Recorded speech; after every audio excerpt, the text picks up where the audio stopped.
बंदगी साहेब। पूरा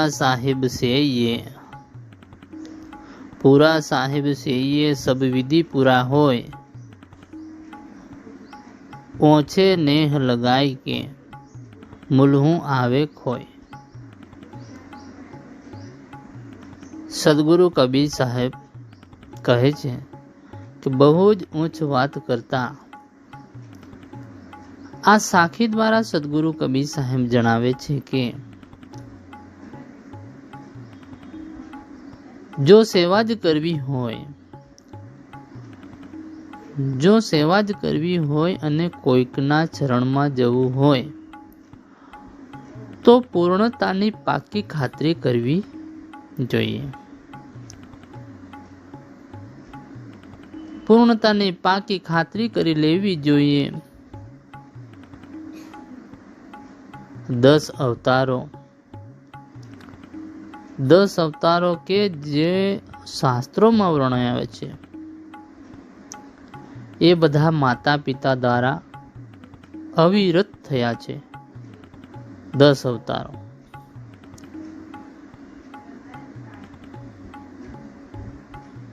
તેઓ પણ જન્મ મૃત્યુને આધીન હોવાથી પૂર્ણતાને પ્રાપ્ત નથી। એ પણ પૂર્ણતાને પ્રાપ્ત નથી, પણ પૂર્ણ પરમાત્મા તત્વ કે જે ત્રણેય કાળમાં એક્શનમાં હોય છે એની સેવા અને ઉપાસના કરવી જોઈએ। સદગુરુ કબીર સાહેબ કહે છે તત્વને સર્વશક્તિમાન અને સર્વવ્યાપક કહ્યું છે।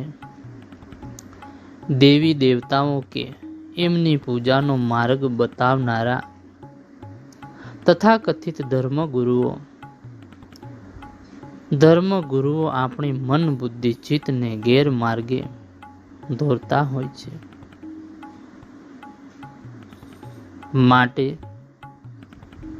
માટે અંધશ્રદ્ધા ફેલાવનારા અને અધર માર્ગે લઈ જનારાઓના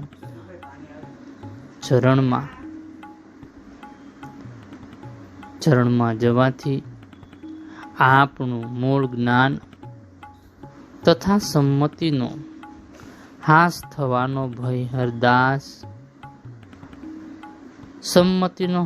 થવાનો ભય સદાય રહે છે। સદગુરુ કબીર સાહેબ કહે છે કે જે વ્યક્તિ તમને સાચા માર્ગે દોરી અને સદવિચારોનું ચિંતન કરાવે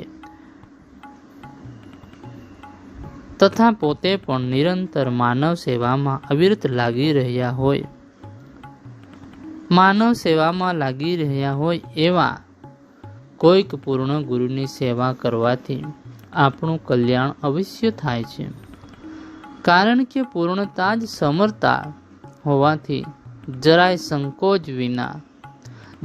સંકોચ વિના એમના શરણમાં રહેવાથી સત્યનો બોધ બહુ જ ત્વરિત થાય છે।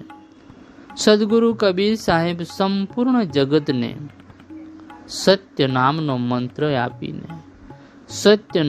મંત્ર આપીને સર્વને માટે સત્યનો માર્ગ પ્રસ્વત કર્યો છે।